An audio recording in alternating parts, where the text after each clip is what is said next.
Big Boss season 9 நிகழ்ச்சியில இந்த வாரம் பிரஜின் தான் எலிமினேட் செய்யப்பட்டிருக்காரு. இறுதியா யார் எலிமினேட் செய்யப்படுவாங்கன்னு 3 போட்டியாளர்கள் உட்கார்ந்துருந்தாங்க. அதுல விஜய் சேதுபதி பிரஜினுடைய பெயரை தான் காமிச்சிருக்காரு. பிக் பாஸ் இப்போ 50 நாட்களா கடந்து ஒளிபரப்பாயிட்டு வருது. இந்த நிகழ்ச்சியில இப்போ வைல்ட் கார்டு என்ட்ரியா ஆதரவு உள்ள வந்திருக்காங்க.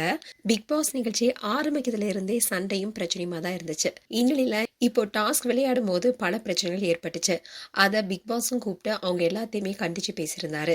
அதை தொடர்ந்து விஜய் பார்வதி அண்ட் கமருதீன் 2 பேருமே மயக்கம் மறைச்சு பேசுறத குறித்து பிக் பாஸ் ரொம்பவே காட்டமா பேசியிருந்தாரு. பிக் பாஸ் மயக்கம் மறைச்சு பேசினா எனக்கு தெரியாதா, நான் உங்களை தானே வாட்ச் பண்ணிட்டு இருக்கேன், கேமரா உங்களை சுற்றி தானே இருக்குன்னு சொல்லியிருந்தாரு. இப்படி பிக் பாஸ் சீசன்லேயே இந்த சீசன் தான் ரொம்பவே மோசமான கண்டஸ்டண்டா இருக்காங்கன்னு பலரும் சொல்லிட்டு வராங்க. அது மட்டும் இல்லாம கமருதீன், பார்வதி, அரோரா இவங்களுக்கிடையே மோதல்களும் வெடிக்க ஆரம்பிச்சது. அதோட ஆதிரை பிக் பாஸ் வீட்டுக்கு வந்ததுக்கு பதிலா பிரவீன் வந்திருக்கலான்னு பலருமே சொல்லிட்டு வராங்க.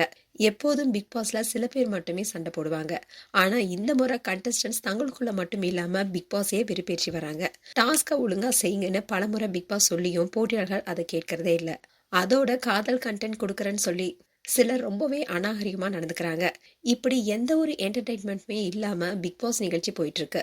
இந்நிலையில தான் ஒவ்வொரு வாரமும் ஒவ்வொரு போட்டியாளர்கள் வெளியேறிட்டு வராங்க. அந்த வகையில கடந்த வாரம் யாருமே எலிமினேட் செய்யப்படல. அதுக்கு பதிலாக தான் ஆதிரை ரீஎன்ட்ரி கொடுத்தாங்க. இந்நிலையில தான் இந்த வாரம் பிரஜின் எலிமினேட் செய்யப்பட்டிருக்காரு. இதுக்கு முன்னாடி எலிமினேஷன் அப்போ கெமியும் பிரஜினும் கார்ல சென்றதுக்கு சாண்ட்ரா அழுது ஆர்ப்பாட்டம் செஞ்சாங்க. இப்போ பிரஜின் உண்மையாவே எலிமினேட் செய்யப்பட்டிருக்கிறதுனால பிக் பாஸ் வீட்ல என்ன நடந்தது என்பதை பார்க்க ஃபேன்ஸ் ரொம்பவே ஆவலா இருக்காங்க.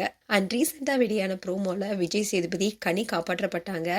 அதே மாதிரி விஜய், பார்வதி அண்ட் கமருதீன் நீங்களும் காப்பாற்றப்பட்டீங்கன்னு சொல்லியிருந்தாரு. இறுதியா 3 போட்டியாளர்கள் இருந்து ஒருத்தர் எலிமினேட் செய்வாங்கன்னு சொல்லப்பட்டுச்சு. அதுல பிரஜின், சாண்ட்ரா, எஃப்ஜே 3 பேர் இருந்தாங்க. அந்த சமயத்துல விஜய் சேதுபதி பிரஜின் தான் வெளியேற்றப்படுறான்னு காமிச்சாங்க. ஸோ பிரஜின் எலிமினேட் செய்யப்பட்டிருக்காரு. மேலும் பிரஜின் குறித்து உங்களுடைய கருத்துக்களை கமெண்ட் செக்ஷன் சொல்லுங்க. இது போன்ற வீடியோஸை பார்க்க நியூஸ் தமிழ் கிட்ஸ் சப்ஸ்கிரைப் பண்ணுங்க. மறக்காம நோட்டிபிகேஷன் பட்டனை கிளிக் பண்ணுங்க.